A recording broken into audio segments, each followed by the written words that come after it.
There are moments in life when nothing looks wrong, nothing sounds urgent, and yet something inside you quietly shifts, as if a hidden switch has been flipped, and you don't know why yet, only that you will never be the same after it. And that moment for me didn't come with shouting or slammed doors or raised hands. It came with a sentence spoken casually, almost lazily, behind a closed door on an ordinary afternoon, a sentence I was never meant to hear. And that is what made it unforgettable, because I was standing there holding a cup of tea they had asked me to bring, my fingers steady around the porcelain, my steps light so I wouldn't interrupt. When I heard my name spoken the way you speak about an object you're tired of owning, not with anger, not even with hate, but with inconvenience, and then another voice answered, calm and certain. And the words that followed were not a complaint or a frustration or a passing insult. They were a conclusion, and I remember thinking, in that strange suspended second, that people don't realize how much damage a conclusion can do when you are the one being concluded about, because conclusions mean decisions have already been made. And as I stood there listening, my mind tried to protect me by pretending I misunderstood, that grief had made my ears unreliable, that age had softened my comprehension, but my body knew better, my chest tightened, my breath shortened. And the tea in the cup rippled slightly even though my hands did not move, because what I was hearing was not an argument, it was planning, and that difference matters more than people realize, because arguments end. But plans only move forward, and in that moment, something ancient and quiet inside me woke up, the part of me that had once known how to stretch a dollar, how to raise a child alone when my husband worked nights, how to survive storms without announcing fear. And I stood there longer than I should have, absorbing every word, not because I wanted to, but because some instinct told me this was information I could never unhear. And when I finally stepped back, careful not to let the floor betray me, I realized that the house I was standing in no longer felt like a home, even though I had chosen the curtains, painted the walls, and watched my son take his first steps across that very floor, because ownership is not about names on paper, it's about safety, and safety had quietly left the building, and I didn't yet know why, only that the air felt different. Heavier, like something rotten hiding beneath a polished surface. And when I locked my bedroom door that night, something I hadn't done in years, I told myself I was being dramatic, that grief makes people suspicious. That loneliness sharpens imagination, but even as I lay in bed listening to the familiar hum of the house settling, I knew the truth was already forming, slow and unwelcome.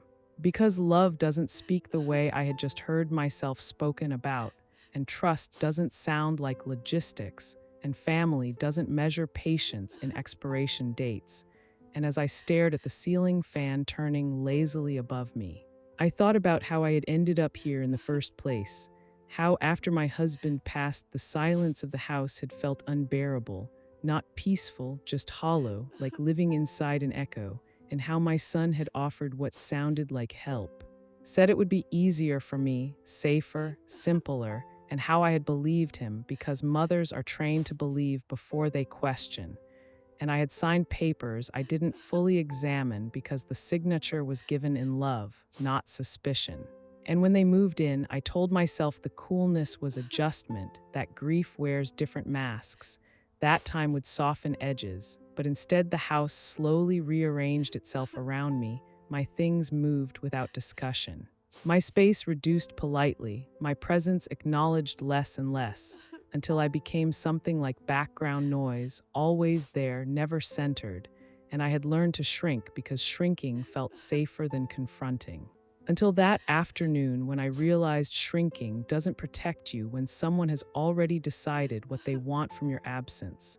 And lying there that night, I replayed the voices in my head, not loudly, but persistently. Like a drip you can't stop hearing once you notice it. And I asked myself the question most people don't ask soon enough, the question that feels disloyal just for existing. What if I'm not just unwanted here? What if I'm inconvenient? And what if inconvenience eventually becomes motivation? because people don't like to admit it, but there is a moment when tolerance ends and calculation begins. And I didn't yet know the shape of that calculation, only that it had weight, and money had been mentioned casually, not as a worry, not as a struggle, but as something already accounted for. And I remember thinking how strange it was that my name sounded so different when it was being used without me in mind, stripped of warmth, reduced to a problem that needed solving. And that was when fear finally arrived, not sharp. Not panicked, but cold and clarifying, because fear that screams makes you react, but fear that whispers makes you think. And I lay there long after the house went quiet, understanding one simple truth that would change everything that followed. Whatever they were planning, they believed I was unaware, and that belief, that single miscalculation, was the only reason I was still safe that night. Because when someone thinks you're oblivious, they talk freely, they move confidently. They don't hide as carefully as they should, and as sleep refused to come, I realized I didn't need answers yet. I needed awareness, and awareness begins with silence, with watching, with listening, with letting people reveal who they are when they think the story has already been written. And before dawn crept through the edges of the curtains, I made myself one quiet promise, not out loud, not dramatically, but firmly. The kind of promise that doesn't need witnesses. I would not confront, I would not accuse, and I would not react, because whatever I had overheard was only the beginning. And if I wanted to survive what I could feel approaching, I needed to understand exactly how far they were willing to go, especially because 2 days later, they would smile at me in the driveway and hand me the keys to something shiny and new and call it a gift. It's strange how danger sometimes arrives wrapped in generosity, because 2 mornings after the night I stopped feeling safe, my son stood in the driveway smiling in a way that felt rehearsed. The kind of smile that checks itself in a reflection before it's worn, and he told me he had a surprise, which should have felt kind, should have felt comforting, but instead made my stomach tighten before I even saw what he was talking about, because surprise is only pleasant when trust still exists, and trust had quietly cracked, so when they led me outside and there it was. A large, dark SUV gleaming in the sunlight like it had just been pulled from a showroom floor. My first thought wasn't gratitude, it was confusion, because only a week earlier I had been told I was too old to drive at night, too slow to react, too forgetful to be trusted behind a wheel. And now suddenly I was being handed independence in the form of something expensive, powerful, and conspicuously new. And as the keys dropped into my palm with a soft metallic sound, my son said it was all mine, that they wanted me to have freedom again, that I shouldn't have to rely on anyone, and those words sounded right on the surface. But underneath them was a tension I couldn't ignore, because generosity doesn't usually arrive after months of quiet cruelty, and kindness doesn't need this much explanation. And as I slid into the driver's seat and breathed in the sharp scent of untouched leather, I noticed details that felt staged. The way my daughter-in-law stood just a little too close, watching my hands. The way my son lingered by the hood like he was waiting for a cue, and then came the sentence that lodged itself deep in my chest, the one delivered casually, as if it were a footnote rather than a foundation. When he said they had already taken care of the insurance, made it official, added my name properly, because paperwork is easier when it's done early, and there it was again, that word, official, spoken like reassurance, but sounding like finality.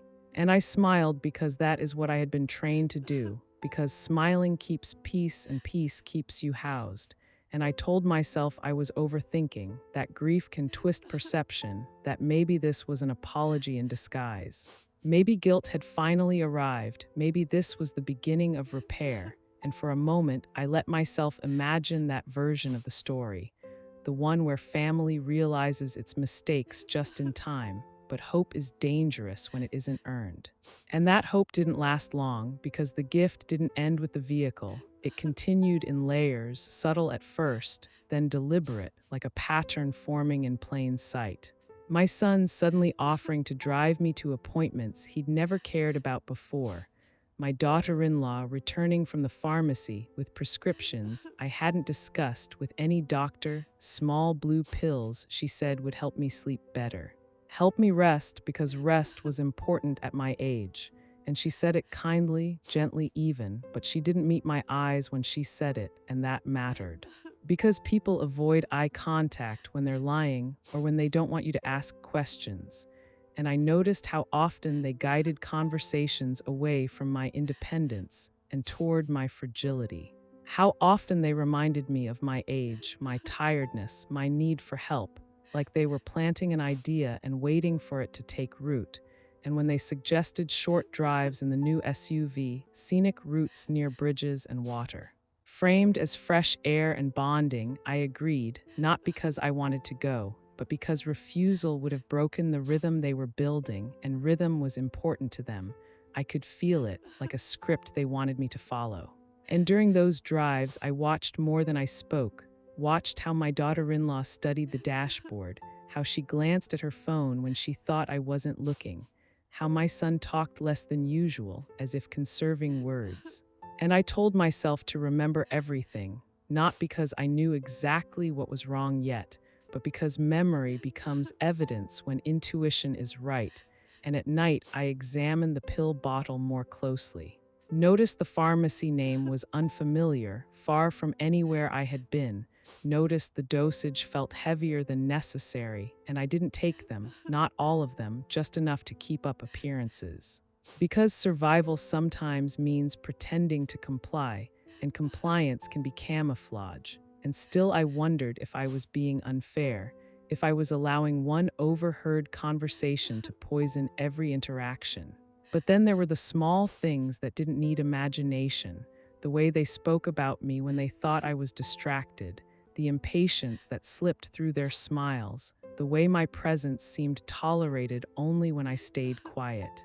And the way money kept circling back into conversations that had nothing to do with finances, mentioned lightly, like a joke that keeps being repeated until you realize it isn't a joke at all. And one evening, as I sat in my room holding the keys to that SUV, feeling their weight, I realized something that shifted the ground beneath me, something simple and terrifying, that the gift wasn't meant to make my life easier. It was meant to make something else easier, something that required me to be alone, mobile, and documented. And that realization didn't come with panic, it came with clarity, because when people suddenly remove obstacles from your path, you have to ask yourself what they want you to walk toward. And as I lay awake listening to the house settle around me, I understood that the kindness wasn't random, it was preparation. The kind of preparation that only makes sense if someone believes an ending is approaching. And that belief explained everything: the urgency, the sudden care, the careful documentation, the insurance, and for the first time, the shape of the danger began to emerge, not fully, not yet, but enough to tell me this wasn't about control anymore. It was about outcome, and outcomes don't require affection, they require timing. And as sleep finally crept in, I knew I had crossed an invisible line, from suspicion into awareness, from discomfort into strategy, because whatever that SUV was really for, whatever role I was meant to play inside it, I would need to understand it before they decided the next step for me, especially because the very next night, in the quiet darkness of the hallway, I would hear them stop pretending altogether and speak freely about what they believed was already inevitable. There are truths that arrive like explosions and others that slip into you quietly, settling so deep that by the time you recognize them, there's no room left for denial. And the night I finally understood what they were planning was not dramatic or chaotic. It was humid and still, the kind of Louisiana night where the air presses against your skin and sleep comes in fragments. And I remember waking with a dry throat, the house dark except for a thin line of light leaking from beneath their bedroom door. And I told myself I was just going to the kitchen for water, nothing more, nothing suspicious. Because at that point, I was still clinging to the idea that I might be wrong, that all my unease had grown from fear rather than fact. But as I stepped into the hallway, barefoot and careful, The floor creaked softly beneath me, and then I heard voices, low and sharp, stripped of the softness they used when speaking to me, and I stopped without thinking, my body reacting before my mind could catch up. Because instinct knows danger faster than reason ever will, and I stood there in the shadows as words floated through the cracked door. Not angry words, not emotional words, but practical ones. The kind of words people use when they believe the decision has already been made. And my son's voice sounded different than I had ever heard it before, clipped and irritated, as he whispered that it had to look like an accident. That if anything went wrong, it would raise questions, and my daughter-in-law answered without hesitation, her voice steady, impatient, saying she had already checked the device, that it would trigger on schedule, that timing was everything. And my breath caught as my mind scrambled to make sense of what they were discussing, because this wasn't metaphor, it wasn't exaggeration, it was logistics. And when she mentioned the bridge, said the distance from the gas station was perfect, said the ignition timer would activate halfway across, the world narrowed to a single point of clarity so sharp it almost hurt, because suddenly the SUV, the insurance, the kindness, the pills, the drives, all of it snapped into place like pieces of a puzzle I had been pretending not to see, and I felt something inside me go very still, not panic, not hysteria, but a kind of cold separation.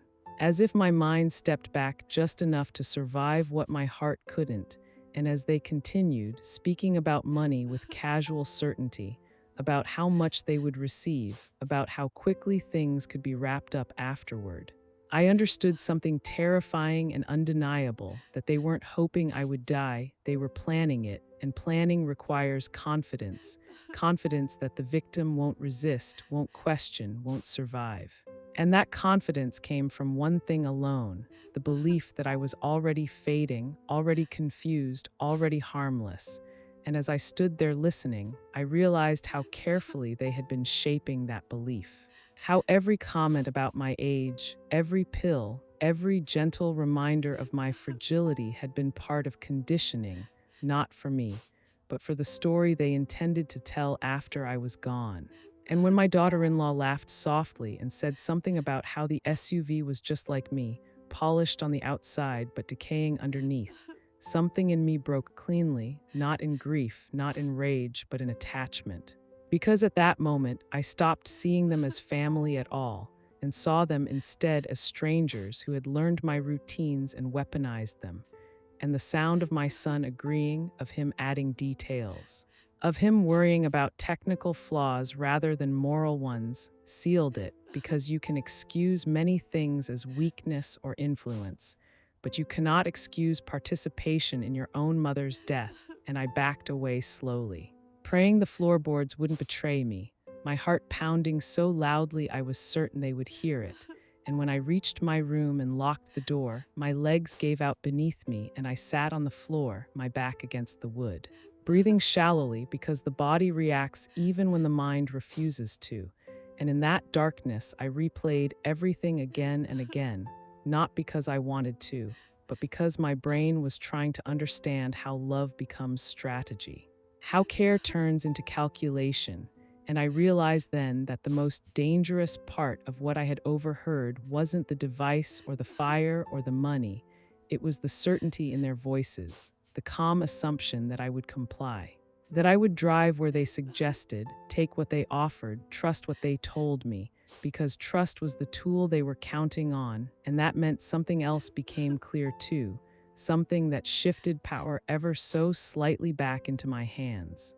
Because as long as they believed I didn't know, they would keep talking, they would keep planning, they would keep making mistakes and lying there in the dark, staring at the ceiling. I felt the last remnants of denial drain away and be replaced by something steadier, something sharper, because fear that explodes makes you reckless, but fear that crystallizes makes you precise. And I understood that night that survival would not come from confrontation or escape. Not yet, but from observation, from patience, from letting them believe their story was unfolding exactly as planned, because the truth was. The plan they were so confident in had one fatal flaw. They had built it around the assumption that I was no longer paying attention, and by the time dawn crept through the edges of the curtains, I had made a decision as clear as the one they had already made about me. I would let them think I was slipping. I would let them believe the performance they had been directing was working. And I would become exactly what they needed me to be for just a little while longer. Because sometimes the only way to survive a plan designed to erase you is to disappear on your own terms first, and the next morning. When I shuffled into the kitchen slower than usual and let my sentences trail off unfinished, they smiled at each other in quiet satisfaction, unaware that what they were witnessing wasn't decline at all, but preparation for something they would never see coming. There is a strange kind of power that comes from being underestimated, and once I understood that they believed I was unraveling, that belief became my shield, because the morning after I heard them plan my death, I did not confront them. I did not cry, I did not demand explanations. I shuffled, I hesitated, I forgot words mid-sentence, and I watched relief spread across their faces like a private victory, because predators relax when they think the end is near. And relaxation breeds carelessness, and I needed carelessness more than courage, so I began to perform the version of me they had already decided existed, the one who drifted, who repeated herself, who stared a moment too long at ordinary things as if trying to remember their purpose, and each small mistake I allowed myself to make fed their confidence. Every dropped fork, every missed step, every story I repeated became confirmation that their narrative was holding, and I could see the shift in how they treated me, the impatience replaced by anticipation, the irritation softened into something almost pleased.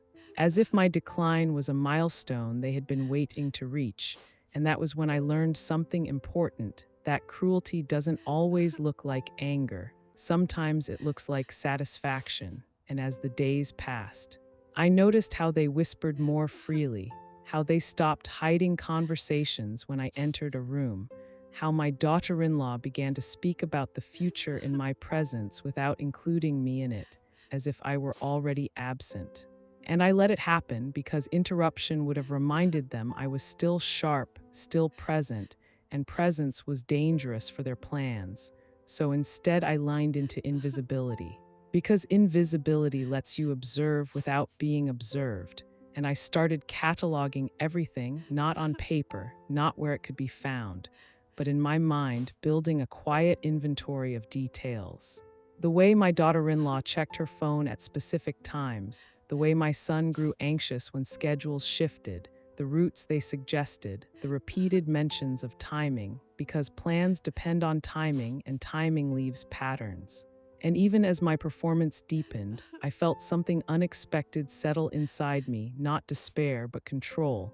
Because for the first time since my husband died, I was acting rather than reacting, choosing rather than accommodating, and that shift, subtle as it was, kept me steady, because acting requires purpose, and purpose keeps you alive. And there were moments when it was hard, when the mask felt heavy, when I wanted to scream that I knew everything, that I was not the fragile, confused woman they believed me to be, but I swallowed those moments because screaming would have ended the game too early, and endings favor the one who controls the final move, and I wasn't ready to give that up.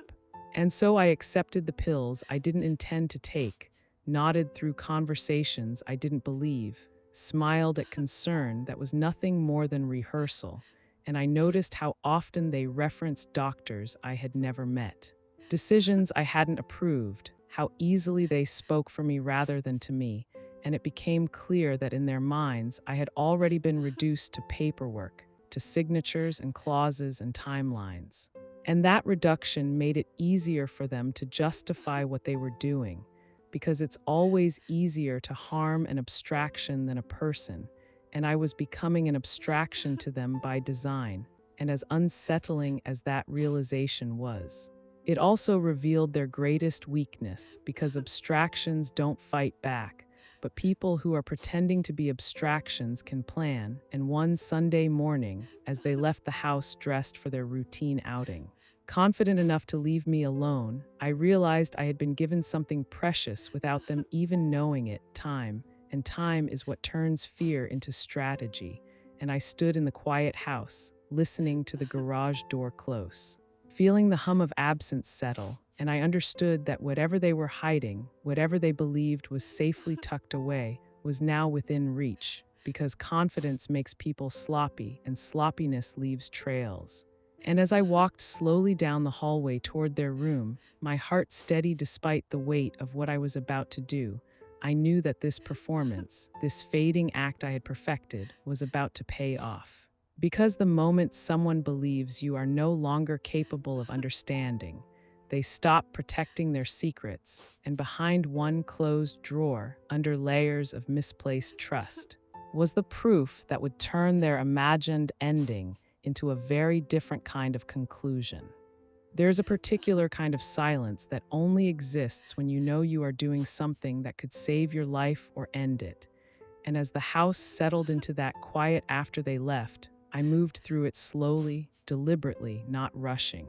Because rushing makes noise and noise invites mistakes, and mistakes were a luxury I no longer had, so I went straight to their bedroom, the one that had once been ours. The one I now entered like a trespasser in a place built with my own hands, and I remember noticing small details that felt almost mocking: the neatly arranged pillows, the faint scent of her perfume, the way the drawers slid smoothly as if they were used often and confidently. And that confidence told me something important: that whatever they were hiding, they believed it was safe, hidden in plain sight behind the assumption that I was no longer capable of curiosity. And I started opening drawers one by one, not rummaging, not panicking, just looking. Because looking with intention is very different from searching in fear. And then I found it: a thick accordion folder tucked beneath scarves no one wore and magazines no one read. Heavy enough that my fingers registered its weight before my mind registered its meaning.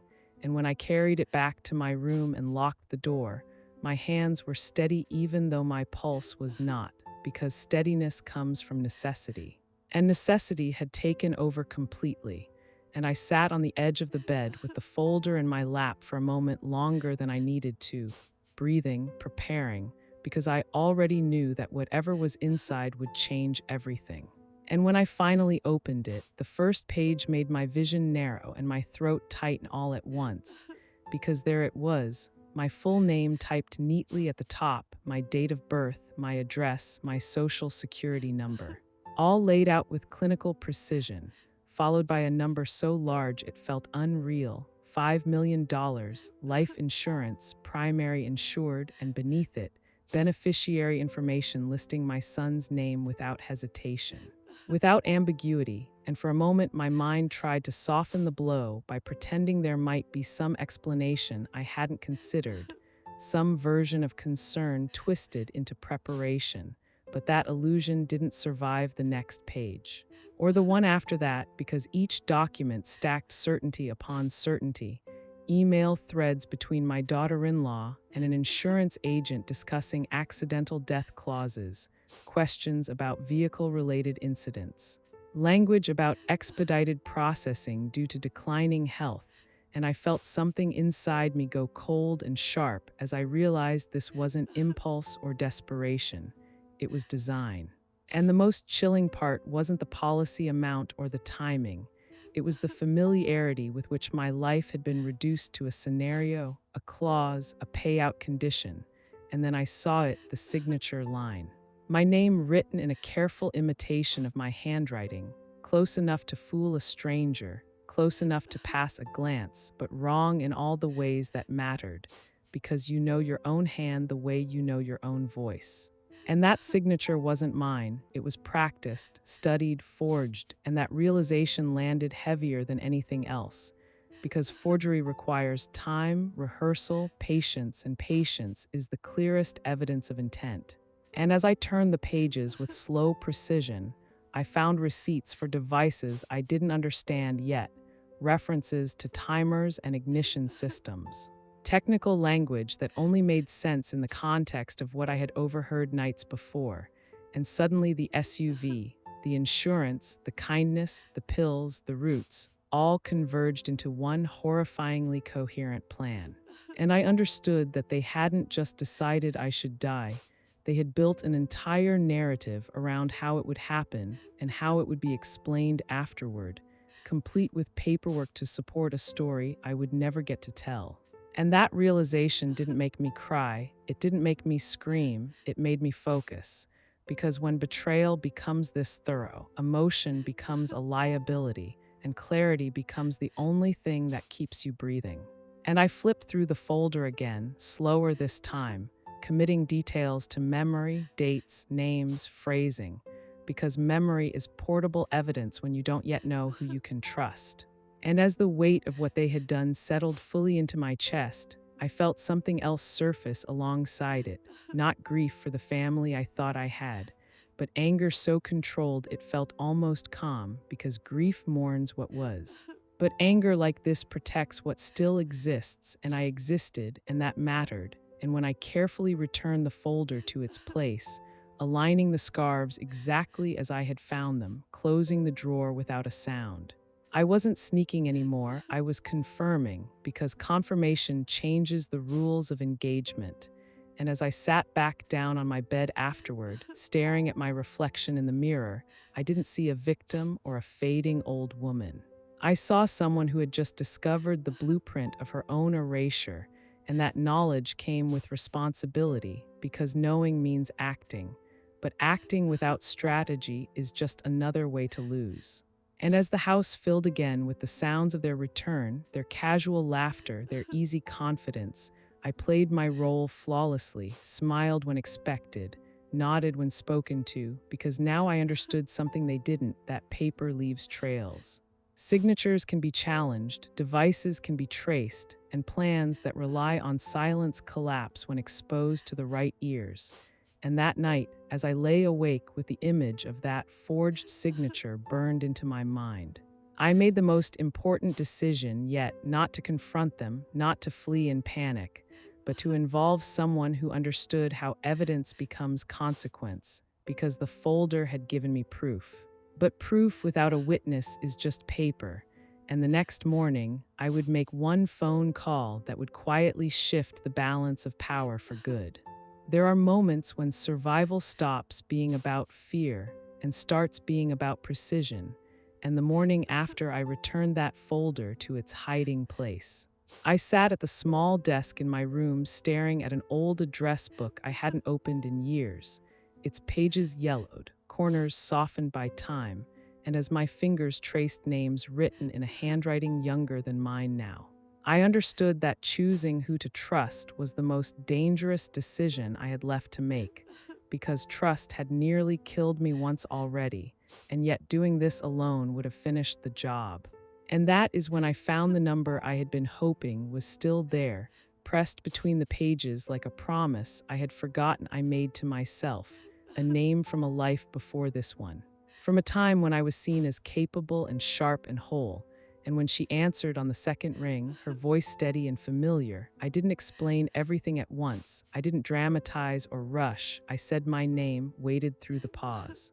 And when she recognized me, I felt the shift immediately, that subtle recalibration that happens when someone listens without doubting. And I told her just enough to make her stop me, to tell me not to say another word until she could hear it properly, because she understood something instinctively that others might not have, that what I was describing wasn't confusion, it was premeditation.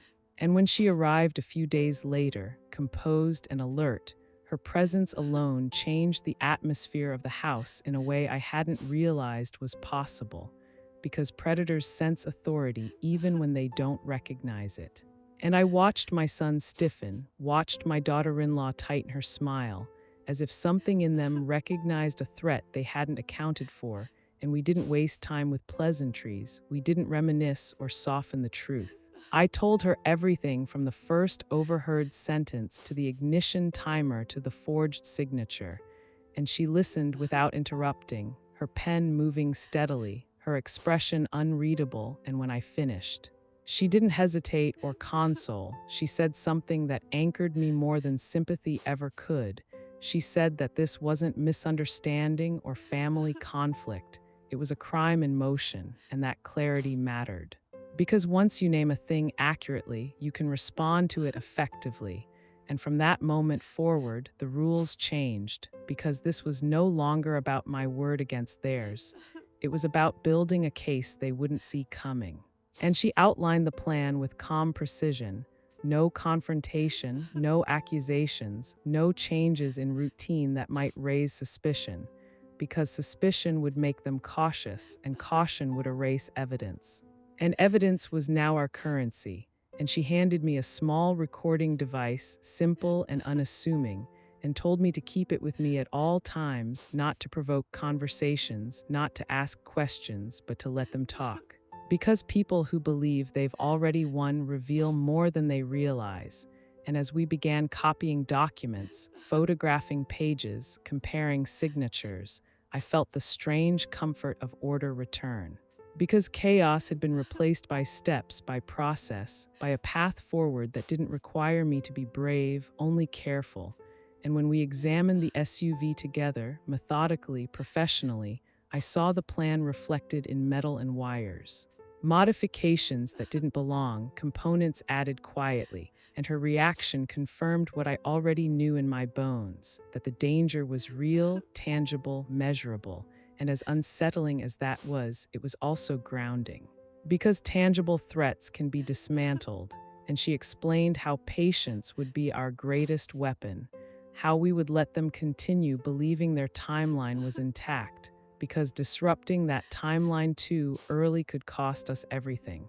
And that was when I realized the role I needed to play had become even more specific. I wasn't just fading anymore. I was bait, drawing them forward with the illusion of inevitability, and it was a role I accepted without hesitation. Because by then fear had been replaced with resolve, and resolve is quieter but far more durable.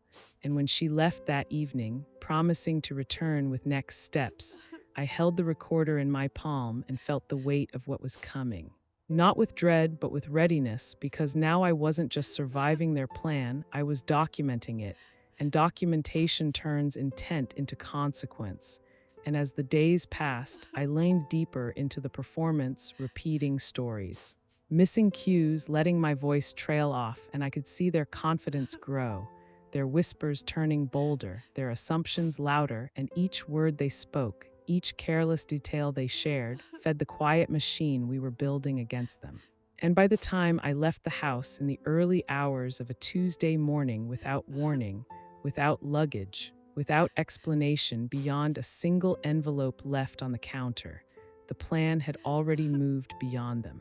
Because they believed I was still asleep in my room, still fading on schedule, still right where they wanted me, unaware that while they had been counting down to an ending, I had been counting evidence, and the next time they looked for me, the house would be empty, the SUV would be useless, and the law would already be listening.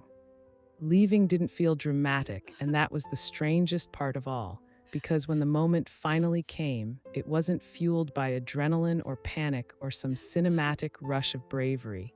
It was quiet, almost ordinary.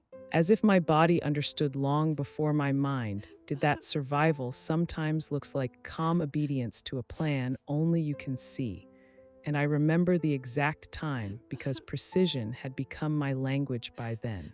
A little after 4 in the morning, when the house was still wrapped in the kind of silence that makes even footsteps feel like confessions, and I moved slowly, deliberately, wearing the same shoes I had worn to my husband's funeral. Not out of sentimentality, but because they were broken in, reliable, and silent, and I carried nothing that could slow me down, no bags, no keepsakes, no photographs, just my identification. The copies of documents carefully sealed in an envelope, and the small recording device tucked securely against my body like a second pulse, because everything else could be replaced, but time could not. And as I opened the front door and stepped into the cool pre-dawn air, I didn't look back, not because it didn't matter, but because looking back invites hesitation. And hesitation is dangerous when someone else has already scheduled your ending. And the house behind me looked exactly as it always had: peaceful, respectable, ordinary, hiding violence the way well kept places often do. And I walked 3 blocks before the car arrived, my breath steady, my mind oddly clear, because clarity comes when choices have already been made, and the driver didn't ask questions, didn't study me too closely. Just nodded and helped me inside, and that quiet respect felt like kindness in its purest form, the kind that doesn't demand explanation. And when we reached the small, safe place arranged ahead of time, nondescript and forgettable by design, I felt something loosen in my chest for the first time in weeks. Not relief exactly, but distance, and distance changes perspective, because from there, I could see the entire plan without being trapped inside it anymore. And within hours, the machinery began to move, formal complaints filed, agencies contacted that didn't knock politely or wait for permission. Because this wasn't a family dispute anymore, it was an imminent threat involving devices and intent, and that distinction mattered. And as investigators examined the SUV under the pretense of routine procedure, they found exactly what had been predicted: a device that didn't belong, modifications hidden just well enough to evade casual inspection but not professional scrutiny. And when it was removed and tested, the truth became undeniable. That ignition had been wired to an outcome I was never meant to survive. And hearing that confirmation didn't break me, it steadied me, because certainty replaces imagination, and imagination is often where fear does its worst work. And as digital trails were traced, applications identified, timelines reconstructed, the story they had been writing collapsed under the weight of its own detail, because plans that rely on secrecy fail when exposed to light. And while all of this unfolded, they went about their routines, confident, unbothered, unaware that the narrative had shifted completely without them being present, because confidence had made them blind.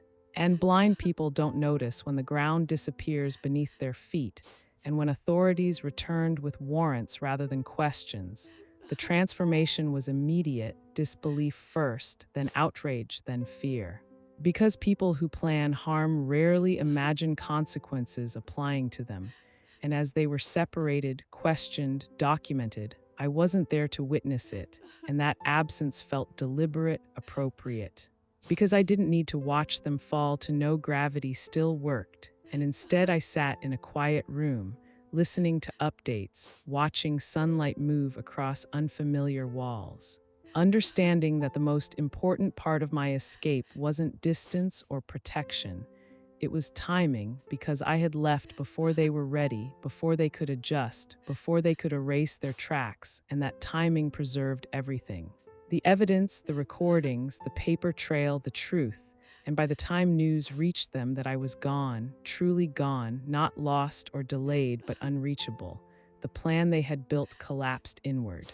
Because a plan without its intended victim is just confession waiting to be documented. And that night, as I lay in a bed that didn't belong to anyone who wished me harm, I didn't feel triumphant or vengeful. I felt awake deeply. Unmistakably awake, because I had stepped out of a story written for me and into one I would now tell myself. And the next phase would not require hiding or pretending or fading. It would require something else entirely. Something they never prepared for: accountability, and that reckoning was already on its way, whether they were ready to face it or not. There is a particular stillness that comes after danger passes, not peace exactly, but a quiet in which everything you have survived begins to settle into clarity. And as the days unfolded after I left, I watched events move forward without my presence shaping them, which felt strange after so long of being at the center of a plan designed around me. And yet that distance was necessary. Because distance strips drama from truth and leaves only facts, and facts have a gravity of their own. And what I learned quickly was that once authorities stop asking questions and start collecting answers, momentum takes over. Because evidence doesn't need persuasion, it only needs to be understood. And as recordings were reviewed, documents analyzed, devices examined, the story they had been quietly constructing for months began to unravel in public. Piece by piece, not as rumor or suspicion, but as a documented sequence of intent. And that distinction mattered because intent is what transforms tragedy into crime, and crime demands consequence. And when they were taken into custody, it wasn't dramatic or explosive. It was procedural, controlled, efficient, which somehow made it more devastating because procedure strips away denial, and I wasn't there when it happened, but I didn't need to be.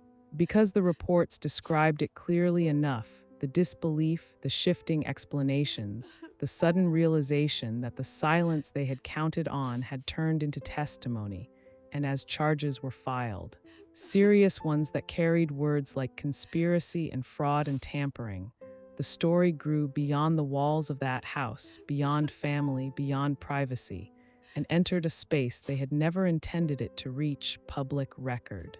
And that exposure changed everything, because once something becomes part of the record, it no longer belongs to the people who tried to control it. And I saw their faces in reports later, carefully neutral, stripped of the confidence I had grown used to seeing, and it struck me how quickly certainty dissolves when plans fail, how fragile arrogance becomes when confronted with detail. And through it all, I remained separate, not hiding, not running, just existing quietly where they couldn't reach, because involvement was no longer required from me. The machinery was moving on its own now, driven by the very evidence they had created. And that realization was unexpectedly freeing, because I had spent so long managing myself to survive their intentions that it felt surreal to let others carry the weight of what they had done. And as legal proceedings moved forward, I was informed of timelines, of hearings, of what would come next, and I listened without attachment, because attachment had nearly cost me my life. And when the case reached the point where testimony was no longer hypothetical, where guilt would be measured against recorded words and forged signatures rather than excuses, I made a decision that surprised even me. I would attend, not to confront, not to accuse, but to witness, because witnessing matters. And presence has its own kind of power, and on the day I entered the courtroom, I felt neither fear nor anger, just a steady awareness of where I was and why, and I took my seat quietly, noticing how they avoided looking in my direction, how familiarity dissolved into distance when accountability entered the room. And as the evidence was presented, methodically, relentlessly, I watched the story I had lived be translated into language the law could understand: timelines, recordings, documentation, expert analysis, each piece removing another layer of doubt until what remained was undeniable. And when my son finally tried to speak, his voice fractured by regret or self-preservation, I felt nothing shift inside me, because apologies that arrive after exposure are not apologies, they are strategy, and strategy had already failed him. And the most unexpected moment came when I was given the opportunity to speak, not because I needed to, but because the law allows those most affected to be heard. And standing there, I realized how little I needed to say. Because truth does not require embellishment, and I spoke only one sentence, measured and calm, a sentence that acknowledged what they had attempted and what they had lost by doing so, and then I returned to my seat. Because the story no longer needed my voice to continue, and when the verdict was delivered, unanimous and firm, I didn't feel victory, I felt closure, because closure is not celebration, it is the absence of fear. And as they were led away, their future sealed by the very carelessness they believed would save them, I understood something deeply and finally, that justice doesn't always roar. Sometimes it arrives quietly, documented, undeniable, and irreversible. And as I left the courtroom and stepped back into the open air, I knew that the final chapter of this story wouldn't be about them at all. It would be about what remains after survival, and how a life continues once it has been returned to its rightful owner. Survival does not announce itself with fireworks or applause. It arrives quietly, often long after the danger has passed, when you wake up one morning and realize your body is no longer bracing for impact. And that was how my life began again, not with relief, not with triumph, but with stillness, the kind that lets you hear your own breath without fear riding along with it. And I moved into a small place by the river, nothing grand. Nothing meant to impress, just enough space to exist without permission, and that mattered more than square footage ever could, because for the first time in a long while, every choice inside those walls belonged to me, when I slept, when I woke. When I spoke, when I remained silent, and the quiet there was different from the silence I had known before, not heavy or hollow, but open. And in that openness, I began to notice small things again. The way morning light shifts across a plain wall, the sound of water moving without urgency, the comfort of routines chosen rather than imposed. And I understood then that the real harm they had tried to do wasn't just physical. It was erasure, the slow reduction of a person into a problem, into paperwork, into a conclusion someone else had written. And surviving meant reclaiming the right to exist outside of that narrative, and I did not rush that reclamation. Because healing isn't something you force, it's something you allow. And as weeks turned into months, I found myself writing, not for an audience, not for closure, but for memory, because memory resists erasure. And I wrote about my husband's laugh, about my son as a child before ambition replaced empathy, about the woman I had been before shrinking felt like safety, and in writing those things, I realized that survival is not the opposite of loss. It is what you build after accepting it, and I did not return to that house. I did not reclaim furniture or keepsakes. Because objects tether you to places that no longer deserve your presence, and instead I chose movement, walking rather than driving, letting my body remember trust in itself rather than in machines or promises. And sometimes people ask if I'm angry, if I hate them, if I feel the need for revenge, and the truth is simpler than that. Anger requires energy, and my energy is now reserved for living, for mornings that begin without fear, for evenings that end without dread, for a future that belongs to no one but me. And when I think about what they lost, I don't think about prison or reputation. I think about something quieter and more permanent. The knowledge that they tried to erase someone and failure of that kind leaves a mark no sentence can remove. And I carry no shame about what happened, because shame belongs to those who planned harm, not those who survived it. And I share this story not to shock or to punish, but to remind anyone listening that danger does not always arrive loudly. Sometimes it comes smiling, offering help, asking for trust. And that listening to the unease you can't yet explain may be the most important act of self-respect you ever perform. And if there is one truth I want to leave behind, it is this: that your life does not belong to the people who misunderstand it, resent it, or seek to profit from its end. It belongs to you fully and without condition, and I did not die in that SUV, not because I was lucky, but because I paid attention, because I refused to disappear quietly, and because when the moment came to choose between silence and survival, I chose to live, loudly if necessary, legally without apology, and on my door now. There is a small sign, simple and unadorned, and it says everything I need it to say, that I didn't die in that fire, but the lie they built did. And every morning when I pass it, I am reminded that survival is not weakness, it is authorship. And my story is no longer something that happens to me. It is something I continue to write, one quiet, deliberate, living day at a time.